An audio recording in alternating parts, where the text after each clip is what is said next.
Hello, I am Ferris Pilot, and today I'm talking to Mark Smith, one of two-man indie gaming studio Bacon Bandit Games. They've recently released a game called LetterQuest: Grimm's Journey for Windows and Mac, and also iOS and Android. Welcome to the show, Mark. Hi, thank you very much for having me. So, the very basic gameplay of LetterQuest is just spelling out words to attack your opponents, but there's a lot more to it than that. Could you tell us what the game entails?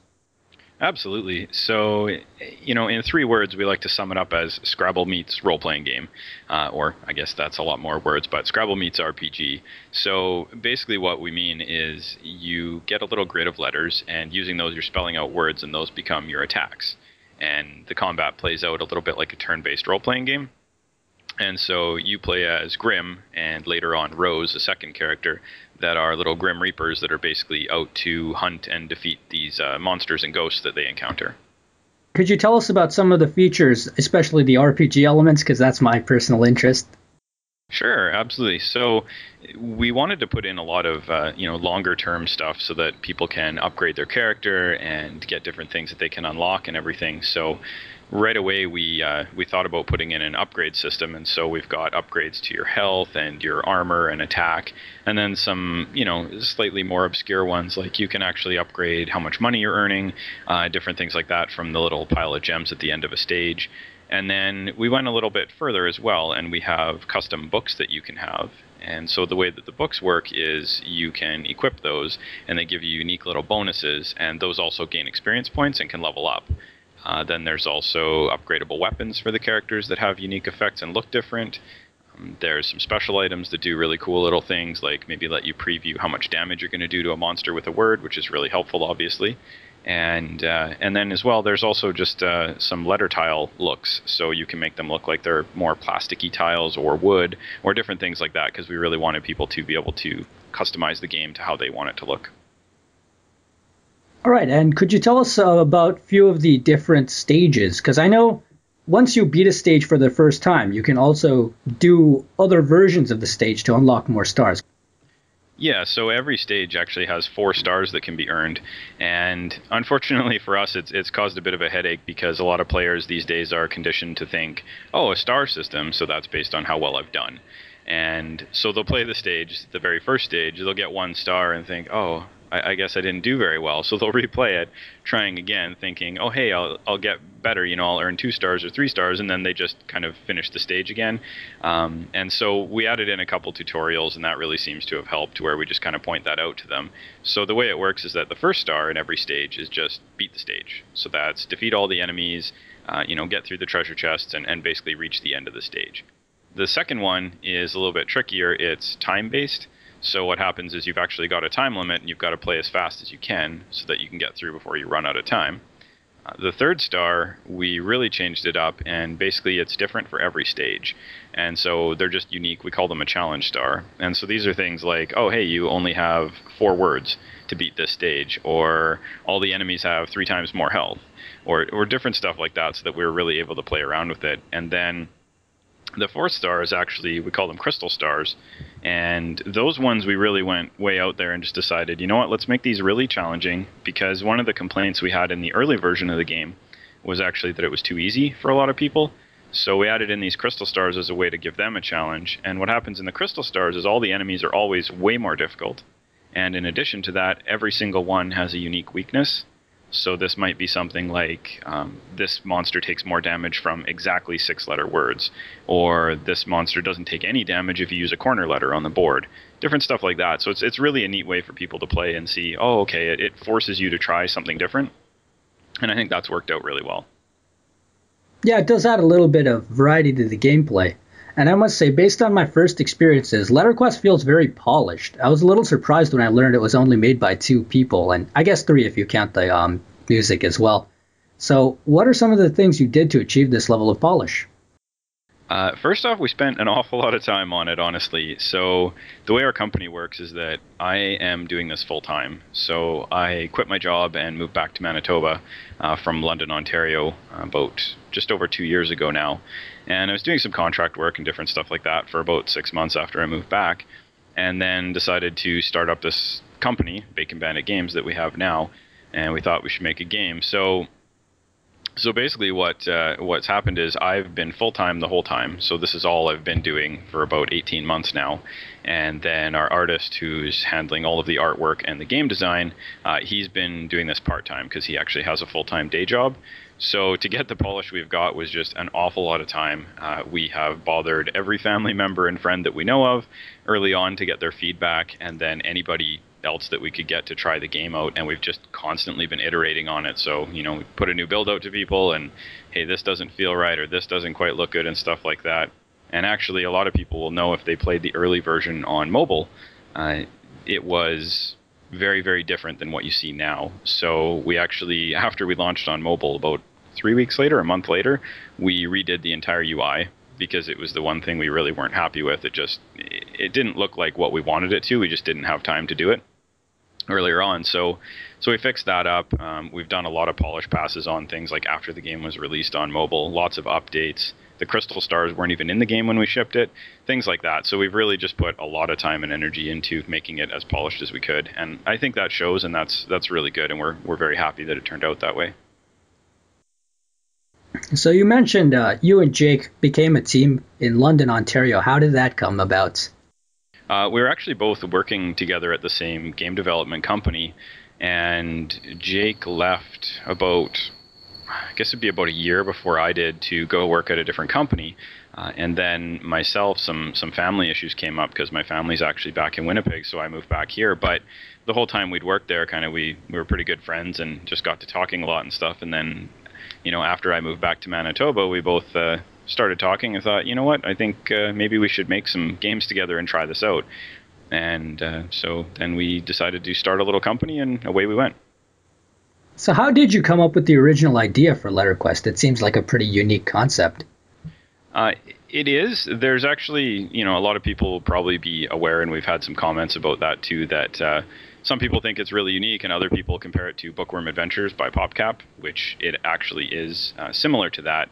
But if you really dig in, there's an awful lot of differences, and we've put in a lot of time and effort to make it have our own unique gameplay, and we're certainly happy with how it turned out. But basically, we just started at the beginning. We thought, let's make a simple game.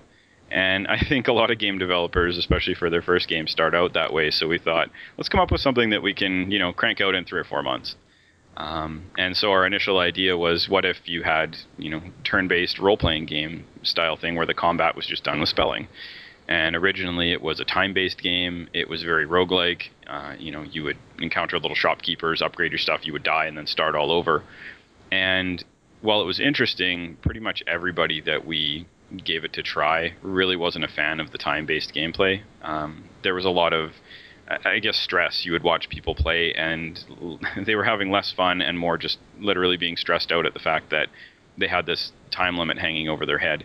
And so we adjusted things, changed things a lot, and eventually got to like a very stage-based approach like we've got now. And honestly, I think we stepped into the trap that a lot of first-time developers on their own do, which is, you know, a lot of feature creep, which was, hey, let's add this, or this looks great. And because it's our first title, we really wanted to do something really cool and make sure that it was, you know, really awesome. So we just kept adding stuff. And I'm happy to say that I think it didn't turn out as a disaster, which is great, because I know that some people get to the point where they never actually finish the project. So I'm really happy that we've got something that we completed. Yeah, fortunately it actually got done, so the feature creep didn't really bite you in the ass there, huh? No. To me, word-based puzzle games, it makes sense on mobile devices, but I don't imagine there's a huge market for it on personal computers. So what was the motivation for releasing it on those platforms as well? Well, the way it happened was, while I was doing development, of course, all my development was on a PC. And so all of my testing for the mobile version was actually done with a mouse and keyboard. And, you know, I would ship out a build to people, and they'd try it on mobile, and they're like, this plays great, because, I mean, for a lot of people on your phone, you play it, and it actually feels a lot like texting. Like, we've, you know, set it up so that the letters you're typing and stuff are in the middle, so it actually feels a lot like texting on an iPhone. But for me, I was always playing on PC, and I was like, you know, this actually works pretty well with the mouse. And so I had added in some hotkeys just as cheat keys for myself while I was doing development. And then, I thought, well, these are pretty useful too. So if you've got a mouse and keyboard, like this actually works really well. And there's been a few people that have found it a bit tedious on PC to move around with the mouse and stuff like that. And we're actually looking into a couple options like allowing people to play with the keyboard. It's just, if you've played the game for a while, you can realize pretty quick that it's actually a really tricky problem, because you've got things like where, say, you want to use a letter that's in the corner, or you want to use one of 5 different R's that are on the board. And so it's not as easy as just typing out the words. Like, it's not quite something like typing of the dead or something like that. So yeah, basically we thought, what, I think there would be a market for this on PC. Certainly we've kept the price point down so that it's, kind of an impulse purchase for people, something they can try out. And also, we've got probably around, I'd say, 10 to 12 hours of content just for the first playthrough through the game. So it's a substantial title, and we really like to think of it a lot like games like Desktop Dungeons, for example, where you can hop in, play a stage or try, a dungeon, whatever, something like that, play for 5-10 minutes, and then kind of go back to work or something like that. And I think it actually works really well for that. Speaking about the price point, I believe on mobile devices it's free to play with in-app purchases, and it's, I think, only $5 on PC. So why did you decide to implement these two different pricing models? Well, these days it seems like on mobile, we went back and forth before we released on mobile a lot. One day we would think, hey, let's put this game out there for $2 or $3 because I think it's a really good title. It stands up with some of the better games out there. Let's try that. And then we'd read a bunch of articles saying, pretty much, if you're just a new developer, you have to go free to play or you're not going to get any traction. And so we went back and forth for a long time. And the final decision kind of came down to, what's more important for us with our first game? Is it to make a lot of money on this, or is it to get the word out there and let people try out our game, which we're really happy with? And we decided on, we'd rather have the game out there and have it, gain some popularity and get players than make a ton of money off of it at first. So what we've done on mobile is the game is free, but there's an in-app purchase for $2.99 to unlock all of the additional weapons and tile sets and other character.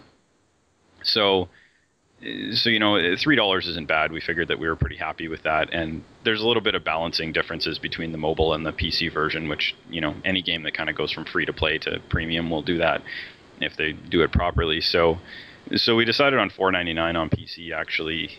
That wasn't our initial decision. We had initially thought that $9.99 would be a good price point, simply because we do feel that the other games that are out at $9.99 are comparable to ours.